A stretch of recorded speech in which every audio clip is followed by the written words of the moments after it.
اعوذ باللہ من الشیطان الرجیم بسم اللہ الرحمن الرحیم۔ رسول اللہ صلی اللہ علیہ وسلم کے فرمان ذیشان کا مفہوم ہے کہ جو کوئی صبح ایک آیت مبارکہ سیکھ لے 100 رکعت پڑھنے سے بہتر ہے۔ ابھی انشاءاللہ ہم چند منٹ کے اندر ایک آیت مبارکہ کو سمجھنے کی کوشش کریں گے۔ ہم اس خاص ترتیب میں پڑھیں گے کہ آپ توجہ سے سن لیجئے۔ کچھ دن انشاءاللہ آپ میں اتنی صلاحیت آ جائے گی کہ آپ عربی میں آیت مبارکہ سننے پر اردو میں مفہوم آپ کے ذہن میں آنا شروع ہو جائے گا۔ شروع کرتے ہیں۔ اعوذ باللہ من الشیطان الرجیم بسم اللہ الرحمن الرحیم۔ الم تر الی الذین اوتوا نصیبا من الكتاب يؤمنون بالجبت والطاغوت ويقولون للذين كفروا هؤلاء أحد من الذين آمنوا سبيلا أولئك الذين لعنهم الله ومن يلعن الله فلن تجد له نصيرا۔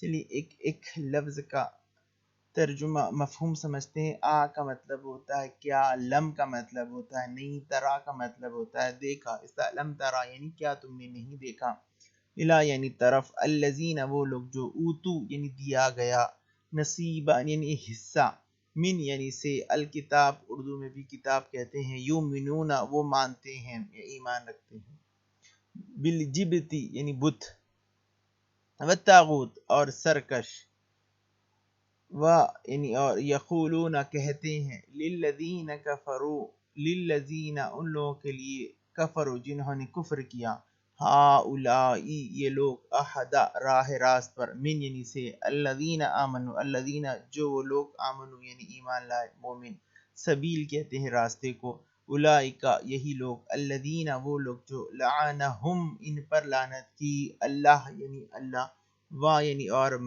من یعنی جس پر، یلعن لعنت کرے، اللہ یعنی اردو میں بھی اللہ، فلن تو ہرگز، تجیدہ لہو تو پائے گا اس کو، لہو اس کو، نصیرہ کوئی مددگار۔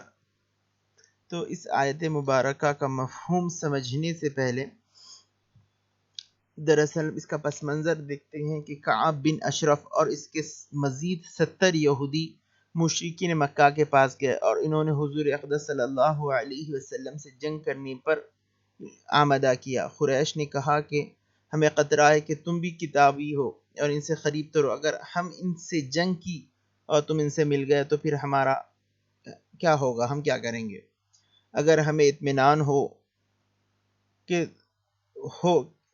اور ہمیں اطمینان دلانے کے لیے تم ہمارے بتوں کو سجدہ کرو۔ ان بد نصیبوں نے سجدہ کیا۔ ابو سفیان نے کہا بتاؤ ہم ٹھیک راستے پر ہیں یا محمد صلی اللہ علیہ وسلم؟ کعب بن اشرف نے کہا کہ تم ٹھیک راستے پر ہو۔